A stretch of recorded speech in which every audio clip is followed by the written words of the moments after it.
everyone, and welcome to Journey with the Kellers. My name is Amanda Keller, and today we are back in the Keller kitchen. So today we are going to be making something from Peanuts Holiday Cookbook. Today's recipe is a Thanksgiving recipe, and this is an apple Charlotte Braun, which I don't think I've ever had before, but kind of reminds me of an apple pie a little bit, okay? So basically the first thing that you are going to want to do is make some clarified butter. Now I already have store-bought clarified butter, so I'm not going to make this, but I will give you guys the instructions in case you want to try it yourself. I have tried it before and actually ended up burning the butter, so it's up to you.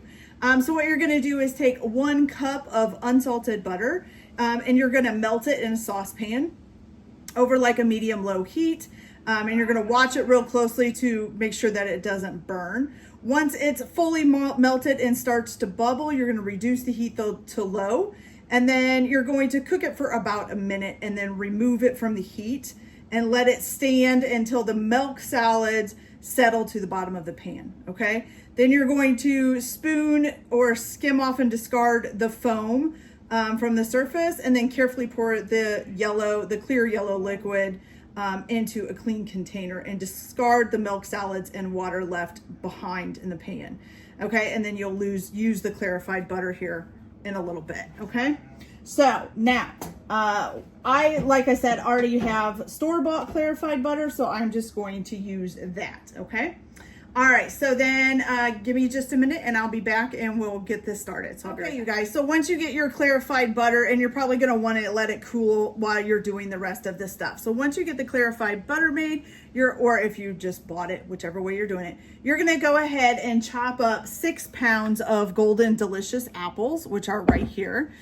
You're going to core, peel, and then thinly slice them up, okay? And I just put them in a bowl to have them ready, okay?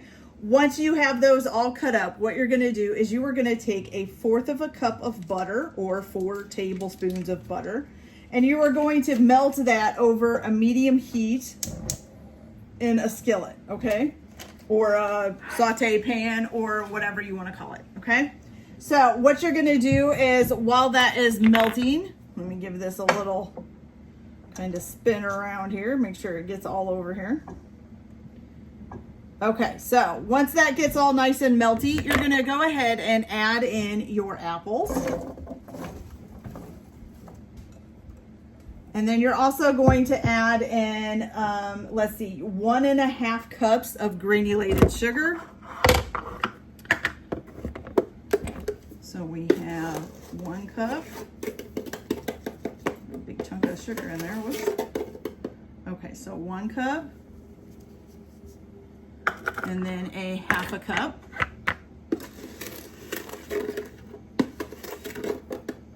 Okay. And then you're also going to add in some vanilla, which you need 3 teaspoons of vanilla extract.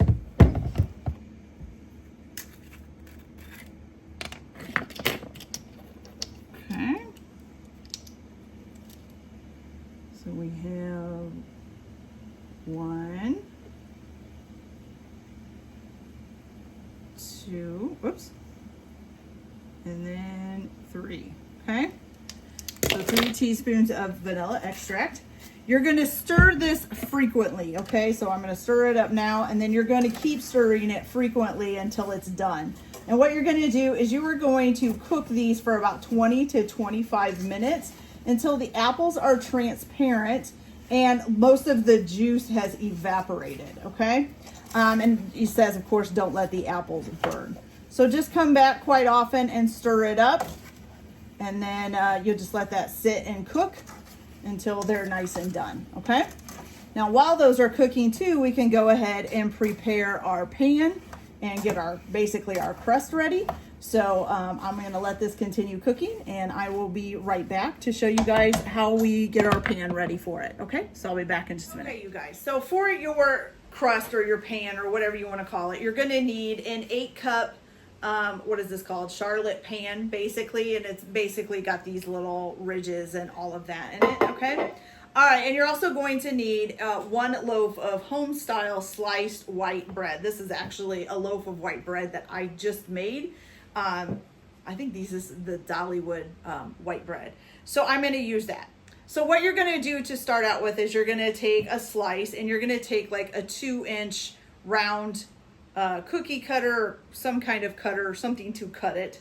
And you're just going to cut out 2-inch round things, and you're going to put that, and this looks, I think I'm going to have to slice this bread in half. It looks way too thick.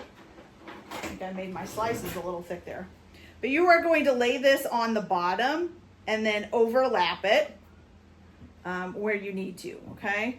And I would say leave a gap for where the actual crust is gonna, for this part up here. So I would just do the round part, make sure you overlap them real good and just get that filled in, okay?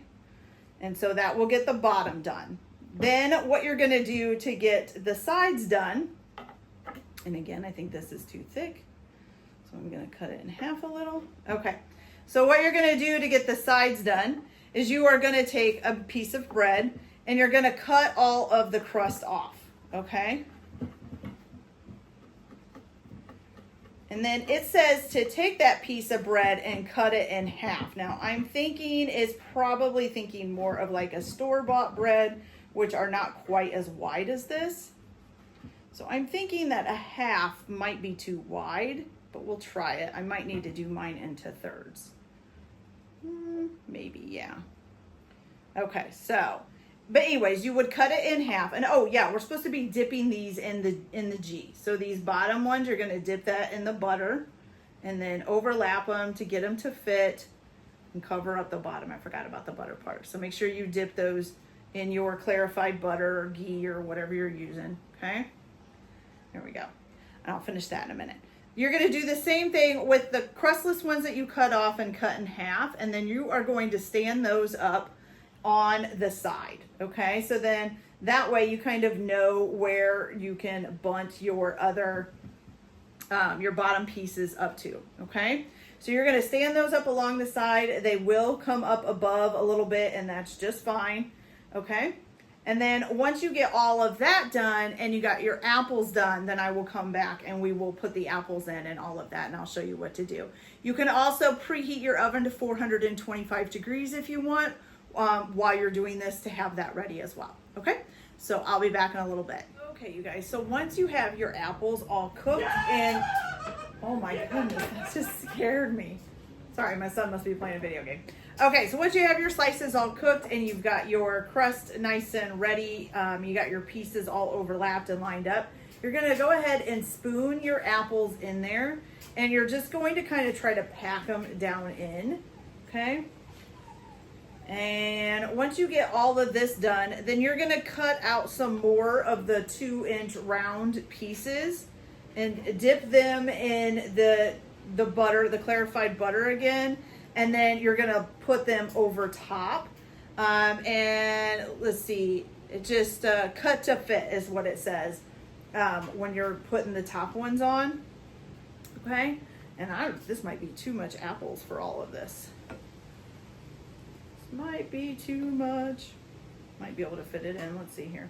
Now I am putting this under with a pan underneath of it as well, just because I want to make sure that nothing overruns into my oven, because, this is kind of just being held together by bread, which can leak juices and stuff out. So I am going to be having a baking sheet underneath of it as well, okay?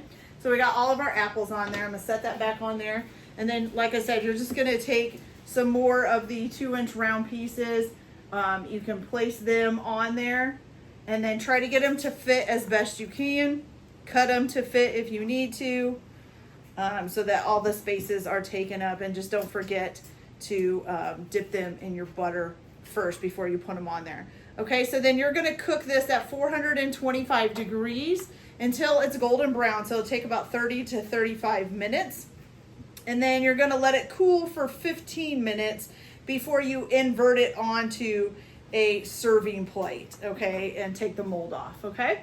So I'm gonna go ahead and get that done, and I will go ahead and let's see, what else does it say? Oh, and then I'll show you how you're gonna serve this up, okay?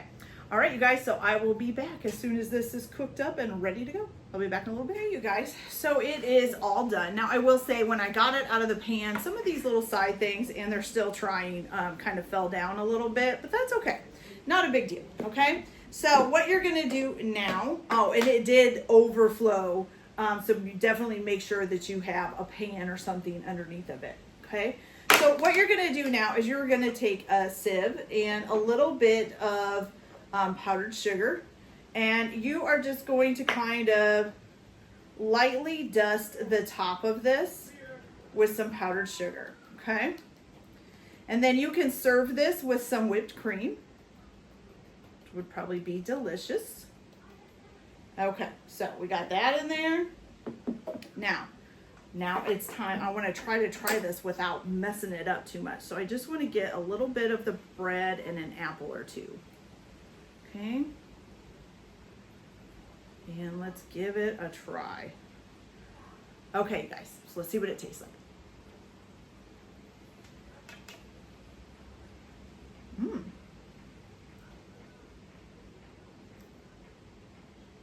Okay. Kind of reminds me of like an apple dumpling, kind of. Because there's no cinnamon or anything. It's not quite like an apple pie.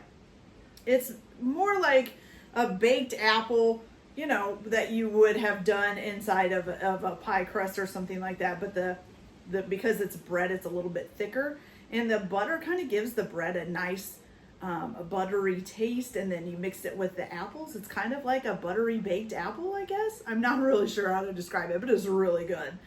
Okay, you guys, so that's it for this video. I hope you liked it. Like and subscribe if you like, or don't if you don't. Everyone have a good day. Enjoy your cooking. Keep your kitchen messy, and we'll see you later. Bye.